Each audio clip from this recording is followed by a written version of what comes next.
अस्सलाम वालेकुम बच्चों, हमारा नेक्स्ट टॉपिक है मैग्नेटिक फ्लक्स। ज़्यादातर ये शॉर्ट क्वेश्चन आता है, लेकिन इसके एंड पे जो एमसीक्यूज हैं चार, वो बड़े काम के हैं। उनमें से कई दफ़ा एमसीक्यूज और बार बार रिपीट हो चुके हैं, तो उनके ऊपर ज़्यादा आपने फोकस करना है। स्टार्ट करते हैं। पहला मैग्नेटिक फ्लक्स। तो बच्चे इससे को मैग्नेटिक को समझने से पहले हम समझते हैं फ्लक्स को। ये फ्लक्स क्या होता है? तो हमारे पास ये मैग्नेटिक फील्ड लाइंस है जो नॉर्थ से साउथ मूव कर रही हैं, कुछ इस तरह की। मैं यहाँ पे दो एरियाज ले लेता हूँ। एक एरिया का नाम है A1 और एक एरिया का नाम है A2। दो एरिया। अब आप देखो, जो एरिया 1 है उसमें से एक लाइन गुजर रही है और A2 में से एक, दो, तीन और चार लाइन गुजर रही है। तो जो A2 होगा उसका फ्लक्स, फ्लक्स को फाई से डिनोट करते हैं। Flux of A2 is greater than flux of A1। अब आपको समझ आ गया होगा कि फ्लक्स होता क्या है। किसी एरिया में से लाइंस का गुजरना कहलाता है फ्लक्स। ओके। और अगर ये लाइंस मैग्नेटिक फील्ड लाइंस हों तो ये कहलाएगा मैग्नेटिक फ्लक्स, और अगर ये इलेक्ट्रिक फील्ड लाइंस होंगी तो ये कहलाएगा इलेक्ट्रिक फ्लक्स। तो इसकी जो पहली डेफिनेशन है वो सिंपल है, the number of magnetic field lines passing through a certain area of element। किसी certain area of element से लाइंस का गुजरना कहलाता है मैग्नेटिक फ्लक्स, और उसको 5B से डिनोट करते हैं। 5B, B यानी मैग्नेटिक, 5 फ्लक्स, मैग्नेटिक फ्लक्स। और इसका दूसरा फार्मूला है magnetic field intensity dot area vector. ये कहलाता है magnetic flux, the dot product of magnetic field intensity and area vector. अगर आप इसको ओपन करते हो तो ये बनता है सिंपल BA cos थीटा। तो ये हमारे पास आ गया मैग्नेटिक फ्लक्स। यहां से कुछ चीजें हमने अंडरस्टैंड करनी है। एरिया वेक्टर क्या है? तो देखो बच्चों, ये मैं रजिस्टर ले लेता हूं। ये इसकी लेंथ, ये इसकी विड्थ, तो ये हो गया एरिया। ओके। एरिया के साथ जो वेक्टर 90 का एंगल बनाए, ये तो ये उसका क्या कहलाएगा? Area vector. ये देख लो, क्लियर हो गया। तो एरिया और चीज है, एरिया वेक्टर और चीज है। अब मैं यहीं पे ही एक चीज आपको क्लियर कर दूं कि हमारे पास मैग्नेटिक फील्ड लाइंस इधर से आ रही हैं। ओके, इस डायरेक्शन में, इधर। मैं भी यही डायग्राम यहाँ पे एक्सप्लेन करूंगा, और इसका एरिया वेक्टर इधर होगा या इधर होगा, ऐसे ही ना। तो एरिया वेक्टर मैं इधर ले लेता हूं। सही समझाता हूं, एक ही बात है। एरिया वेक्टर इधर है, लाइंस भी इधर है, दोनों की डायरेक्शन सेम है। एरिया वेक्टर के साथ एंगल 0 बन रहा है क्योंकि दोनों की डायरेक्शन सेम है। लेकिन एरिया देखो, एरिया, ये एरिया और ये एरिया वेक्टर है। अब बात समझना, यहाँ पे ये लाइंस आ रही हैं, एरिया के साथ लाइंस 90 का एंगल बना रही है, लेकिन एरिया वेक्टर के साथ एंगल कितना बन रहा है? 0। तो ये दो बातें आप लोगों ने याद रखनी है। मैं यहां पे लिख के देता हूं, व्हेन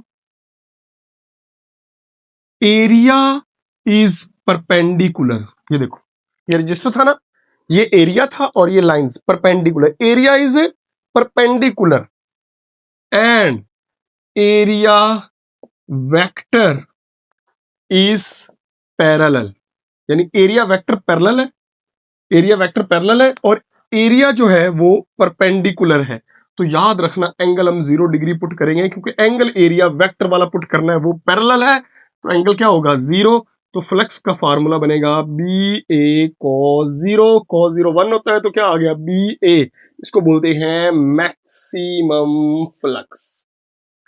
और अगर मैं इसकी डायग्राम बनाऊं तो वो कुछ यूं होती है, यूं यूं हमारा एरिया पड़ा है। ये देखो एरिया वेक्टर, ये लाइंस आ रही हैं इधर। ओके। और मैग्नेटिक फील्ड लाइंस और एरिया वेक्टर के दरमियान एंगल कितना है? 0। और एंगल 0 है तो हमारे पास फ्लक्स क्या होगा? मैक्सिमम फ्लक्स आएगा। यही केस है अगर हमारे पास एरिया यूं हो जाए, यूं बड़ा हमारा एरिया, अब एरिया वेक्टर ऊपर को चला जाएगा। ओके। तो अब लाइंस यूं जाएंगी। अब आप देख सकते हो कि एंगल जो है एरिया वेक्टर और मैग्नेटिक फील्ड लाइंस का, वो 90 डिग्री है। ओके। तो अगर हमारे पास थीटा 90 डिग्री होगा तो हमारे पास जो फ्लक्स है वो आएगा BA cos 90। तो हमारा फ्लक्स क्या होगा? 0। और इसको बोला जाता है मिनिमम फ्लक्स। ओके। और ये इस केस में होता है यूं, ऐसे। ये देखो, ये एरिया और ये मैग्नेटिक फील्ड लाइंस पैरेलल है। अब एरिया पैरेलल है लेकिन एरिया वेक्टर परपेंडिकुलर है, तो इस केस में फ्लक्स क्या होगा? मिनिमम होगा। ओके। तो नेक्स्ट जो है, जो सबसे अहम चीज जो मैंने बोली थी वो है यूनिट्स। अब गौर करना बच्चे, 5b का यूनिट मैं निकालने लगता हूँ मैग्नेटिक फ्लक्स का। b का यूनिट हमने कल पढ़ा न्यूटन पर मीटर पर एम्पेयर, पढ़ा न्यूटन पर मीटर पर एम्पेयर। और एरिया का यूनिट होता है मीटर स्क्वायर। तो ये बच्चों देखो न्यूटन, ये देखो मीटर स्क्वायर और पर मीटर क्या बन गया मीटर, और ये पर एम्पेयर ये बन गया वेबर। तो याद रखना बेटे, जो मैग्नेटिक फ्लक्स है उसका जो एसआई यूनिट है वो है वेबर, और वेबर किसके इक्वल है न्यूटन मीटर पर एम्पेयर। तो यहाँ पे फ्लक्स के दो यूनिट हो गए, एक क्या बना वेबर, दूसरा क्या बना न्यूटन मीटर पर एम्पेयर, और यहां से तीसरा यूनिट भी बनता है। अभी मैं आपको बना के दिखाता हूं। ये होता है बी है ना फ्लक्स, तो मैग्नेटिक फील्ड का यूनिट होता है टेस्ला, पढ़ा है ना लास्ट लेक्चर में। और एरिया मीटर स्क्वायर, तो ये बन गया टेस्ला मीटर स्क्वायर। तो ये कितने यूनिट हो गए 3 हो गए। ओके, एक और बनाते हैं। ये मैं दोबारा लिख रहा हूं न्यूटन मीटर पर एम्पेयर, इसको मैं यूं लिख सकता हूं बच्चे न्यूटन मीटर ओवर एम्पेयर, लिख सकते हैं ना। तो न्यूटन मीटर होता है जाउल और ये है एम्पेयर, तो ये बन गया जाउल पर एम्पेयर। तो जो मैग्नेटिक फ्लक्स है उसके इन 4 यूनिट्स में से कोई भी वो पूछ सकता है। न्यूटन मीटर पर एम्पेयर जिसको वेबर बोलते हैं, टेस्ला मीटर स्क्वायर भी बोलते हैं, और जाउल पर एम्पेयर भी होता है। तो इस तरह मैग्नेटिक जो फ्लक्स है उसके 4 यूनिट आप लोगों ने याद रखने। यहाँ पे जो मैग्नेटिक फील्ड है, इसको अगर मैं मैग्नेटिक फील्ड डेंसिटी की वैल्यू फाइंड करूं, फ्लक्स पर यूनिट एरिया, अगर मैं यहां से इसका यूनिट भी निकालूं तो वो बनता है वेबर पर मीटर स्क्वायर। तो हमने कल मैग्नेटिक फील्ड के यूनिट पढ़े थे टेस्ला, न्यूटन पर मीटर पर एम्पेयर, और साथ क्या है वेबर पर मीटर स्क्वायर। तो इस तरह आप लोगों ने याद रखना है। इनके 3 यूनिट हमने यहां से ड्राइव किया, और इसके कितने यूनिट बनते हैं 4। तो ये सारे यूनिट्स के ऊपर आपकी ग्रिप हो, ताकि इनमें से कोई भी एमसीक्यूज आए तो आप इजीली सॉल्व कर सको। मिलते हैं नेक्स्ट वीडियो में, तब तक के लिए अल्लाह।